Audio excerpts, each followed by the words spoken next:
Coronavirus cases at a Dorchester County facility for people with intellectual disabilities are causing concern among employees there. Coyle has been looking into the situation at the Coastal Regional Center and tells us why some workers say they're worried. The Coastal Center near Ladson is run by the South Carolina Department of Disabilities and Special Needs, or DDSN. It serves more than 140 people with autism and intellectual abilities who are known as their consumers.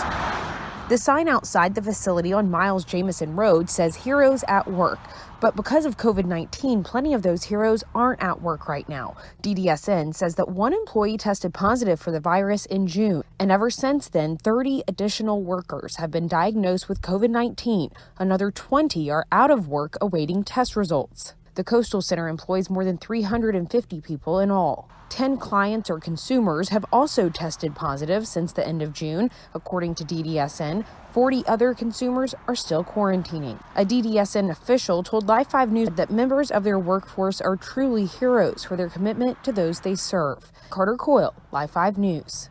More than 100 adults with special needs live at the Regional Coastal Center in Somerville and have around-the-clock care from state workers. Our Coyle asks what's being done to keep those employees and vulnerable clients safe. Between staff and patients here at the Coastal Center, about 50 people have tested positive for COVID-19. After we reported those numbers last week, 15 employees reached out to us complaining about everything from being overworked to being underpaid. We took their questions to the people in charge. It's hard to really measure other jobs or responsibilities that could be more important than what the staff at Coastal do. More than 350 employees work around the clock at the Coastal Center in Somerville. There are around 140 patients with serious special needs who live here. I have a special needs daughter who is now a resident there. She's been there a few years. Jennifer Barkley took care of her daughter after an auto accident as long as she could. She now lives here at the Coastal Center, and Barkley says tested positive for COVID-19. I have not been able to be with her, which is extremely difficult for me. But I also understand they're trying to protect the residents and the staff. Facility Director Tom McDaniel tells us all COVID patients and the staff working with them are isolated in different buildings. We obtained this internal memo he sent out last Friday detailing an abnormal level of staffing shortages due to COVID-19. And he confirmed that some employees are working 16-hour shifts. So far, 39 employees and 10 residents have tested positive here. One resident died. We've had about 15 staff members call us concerned about the number of cases here. What's your response to them? That's a very real concern and perception for them. I would say that compared with other like facilities with our numbers, our size, I think apples to apples comparison would say that we've done a great job of mitigating the introduction of COVID, and once it did reach campus, we did a fantastic job. Really, everyone that works here is the frontline staff to flatten our curve. He tells us in addition to separating positive cases, employees are screened frequently. They have an infection control nurse in place and are constantly making sure employees are properly wearing their PPE. At last check, there were 39 employees with COVID-19. Do you think the measures y'all have taken are working if that many employees have the virus? I absolutely do. I think that overall to have 375 personnel in the tight quarters that we work in, day out, I think it's a great percentage for a very contagious virus that is a constant challenge. If employees who don't work in those COVID units are still getting the virus, then where is it coming from? We're experiencing an increase of community spread across the local area, the state and the nation. So it's highly likely that where they're likely getting it from is community. I mean, it's community spread. I mean, we all face it day in, day out as we live our lives. And you can work behind a computer screen to give somebody a bath or feed them their dinner. So you have to be in close with people. Mary Poole is the state director for the Department of Disabilities and Special Needs, which runs this center and 4 others like it in South Carolina. Some of the employees we talked to were disappointed, upset that they weren't getting hazard pay, but some employees were. How are y'all deciding who gets paid hazard pay? Well, our policy has been from the get-go that we will give a bonus to folks that are working with positive COVID people. Poole says the pay for direct care workers used to be $9 an hour. It's now $13. Is it what they're worth? Never. But it's what we can pay. And that's set by the state, by the General Assembly? It is. They are, in my eyes, heroes. Front line. We cannot keep good staff without paying them appropriate. DHEC tells us they are looking into COVID cases in DDSN facilities, including 2 buildings at the Coastal Center. In Dorchester County, Carter Coyle, Live 5 News. More coronavirus concerns are popping up at a state-run facility in Dorchester County. Nearly 3 months ago, Live 5 Investigates first revealed there were dozens of COVID-19 cases at a center for people with disabilities and special needs. Carter Coyle found out those problems are ongoing. The Coastal Regional Center in Somerville is now in the midst of a COVID-19 outbreak. That's according to several employees there. And this dashboard from DHEC, it lists active outbreaks at the center right now. The Coastal Center is run by the State Department of Disabilities and Special Needs, or DDSN. During the department's commission meeting Thursday, COVID-19 finally came up after about an hour. And it started last week, and this week we're starting to see an uptick in confirmed positives in individuals displaying signs and symptoms of illness, and a couple dorms at the Coastal Center. And so Coastal Center has a couple dorms on quarantine. DDSN reported a week ago there's been a total of 13 COVID-19 cases at Coastal Center, and 2 of their residents died. But those numbers date back to the beginning of the pandemic. We reached out to DDSN's administration yesterday and again today asking for more details about the new outbreak at Coastal Center and how many buildings are under quarantine right now. The agency is yet to answer any of our questions. More than 15 of the Coastal Center's workers called Live 5 Investigates over the summer, all of whom were afraid to go on camera. They told us they were worried about catching COVID-19 at work, plus complained about a staff shortage, long hours, and low pay. At last month's DDSN meeting, the board member whose district includes the Coastal Center in Somerville said that he thinks the agency pays living wages. And I just think that if anybody does not think that we pay a living wage, they're free to work somewhere else. But I'm more thankful to those that do it not for the money, but for the help that they do for people with disabilities. DDSN reported last week that 44 Coastal Center employees have tested positive for the virus since the beginning of the pandemic. That's more than 12% of the facility's workforce. In Dorchester County, Carter Coyle, Live 5 News. Our 3-month investigation continues into COVID-19 concerns at a Dorchester County Center for People with Disabilities and Special Needs. Last week, we told you about a new COVID-19 outbreak at the Coastal Regional Center in Latson. Carter Coyle finds out how many people at the state-run center have tested positive. The Coastal Center in Somerville has more than 140 residents and almost 350 employees. Dave Zellner, a lawyer for the nonprofit Protection and Advocacy for People with Disabilities, says the facility is the only one of its kind in the Lowcountry. The Coastal Center is a place where individuals with severe intellectual or related disabilities live.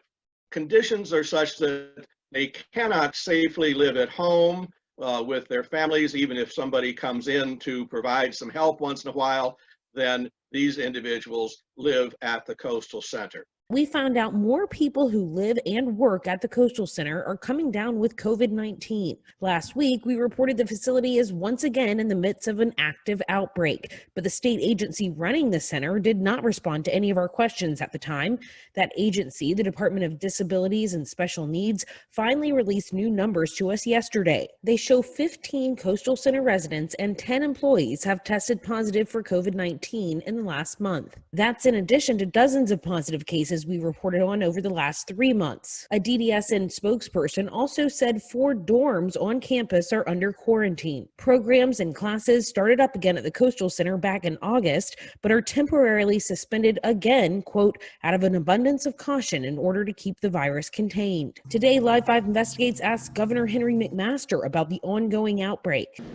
I'm aware of it. I do not have the details. I look forward to receiving those soon. More than a dozen Coastal Center workers have complained to us about low pay and a staff shortage on campus. The Coastal Center held a drive-through hiring event on Monday. Officials claim the facility still has enough workers. As the pandemic continues, this can all take a toll on the people who live at the Coastal Center. The idea of being limited into where they can go or any limitations on programming. Anything that makes a change in their life makes it more difficult for them. In Dorchester County, Carter Coyle, Live 5 News. COVID cases continue to rise inside a Dorchester County Center for people with special needs. And they've caught the attention of state health investigators after more than 130 residents and employees tested positive for the virus and 2 people died. In a Live 5 investigation, Kaitlin Stansell tells us state investigators are now taking action against the Ladson Coastal Center. More than 140 people live and receive services at the Coastal Regional Center. It's a facility run by the South Carolina Department of Disabilities and Special Needs, or DDSN. And it's a major employer in the Somerville area. About 350 people work here. But state health officials are investigating as COVID cases among those who live and work at the center have increased into an active outbreak. DHEC has cited the center for failing to follow COVID safety guidelines from the Centers for Disease Control and Prevention. We've asked DHEC for the full inspection report, but DDSN officials say what was noted was, quote, very minor. Live 5 Investigates has been following the pandemic's toll on residents and employees at the Coastal Center since July. And new numbers show more than 130 people who live and work at Coastal have tested positive for the virus since the pandemic started. And 2 people have died. We could have prevented this. Some advocates for people with disabilities say DDSN could have done more to protect the people it employs and serves. Our state is essentially responsible for every single one of those individuals who get COVID. Dorchester County emergency officials say EMS crews have responded to Coastal at least 28 times since March, including 4 times this month. And trends presented at today's DDSN Commission meeting show rising case numbers at regional centers across South Carolina. What happens into the community gets inside our facilities. And so the surge is affecting us. DDSN expects to start using Moderna's COVID-19 vaccine for regional center residents and employees once it becomes available. But some advocates say more needs to be done. Not only was, there a failure to prevent something like this happening in the first place, but also there's not been enough action in the meantime to protect people with disabilities. DHEC says the Coastal Center needs to submit a plan for preventive and corrective action by tomorrow. From Dorchester County, Kaitlin Stansell, Live 5 News. New tonight, Live 5 has confirmed our State Department of Disabilities and Special Needs will be audited by an oversight council. Live 5 Investigates has aired a series of stories exposing leadership problems and unhappy employees and COVID outbreaks. Our Carter Coyle talked to the senators who requested that audit. DDSN facilities are home to hundreds of people with physical and intellectual disabilities in South Carolina. DDSN hasn't been audited in 7 or 8 years. They should have had in the back of their head, something's fixing to happen. Senator Katrina Shealy wrote this letter with 4 other senators requesting a legislative audit. We've seen the reports about sexual abuse in the facilities. We've seen the reports about the HR issues. We've been following it in the news. The agency's executive director, Mary Poole, was recently fired. Employees have complained to us about COVID outbreaks and working conditions at the local Coastal Regional Center run by DDSN. You really are dealing with very vulnerable people, some of them whom are nonverbal. I think the Senate feels a special sense of obligation given the structure of that organization and given the vulnerable population that DDSN serves. Senator Tom Davis signed the letter and agrees with another proposal, which would make agencies like DDSN accountable directly to the governor. Right now, it's led by a commission appointed by the governor. Taking DDSN, Department of Mental Health, Health and Human Services, and trying to put them under one umbrella, breaking up DHEC. So we're in the process of trying to figure out what a better structure might be. A DDSN spokesperson tells us they welcome any review of the agency, that they're trying to improve and modernize, and that they thank the senators for getting involved. Shealy said after the audit, they should start a nationwide search for a new executive director. It's another opportunity for us to speak for those who can't speak for themselves. And if we don't go in and do that, then it's our fault for not making sure we have a person in there that has a heart for those people. We confirmed the audit of DDSN would start within a month. Carter Coyle, Live 5 News.